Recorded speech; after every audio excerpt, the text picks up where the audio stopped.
Understanding map symbols and keys. When we use a map, it is important to understand the symbols and the key. These are special tools that help us read maps.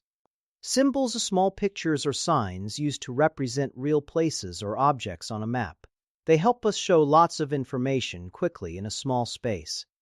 Instead of using many words, a map uses symbols for places like a church, a school, a park, or even a road. It is like a secret code. To understand what each symbol means, we need a key. The key is a special box on the side of a map that explains everything. It helps you read the map correctly. Without the key, it would be hard to know what the symbols mean. The key is very important because it makes the map easier to understand. It gives meaning to all the symbols. It should be the first thing you look at when you start to read a map. Always find the key first. We use symbols and keys on many kinds of maps. Think of a town map, a school ground plan, or a neighborhood map. This makes it easier to find out where places are and how to get there. Maps help us explore. Remember, symbols do not look exactly like the real thing.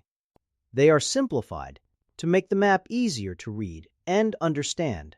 By using symbols and keys, you can quickly learn to read maps, understand directions, and find amazing locations.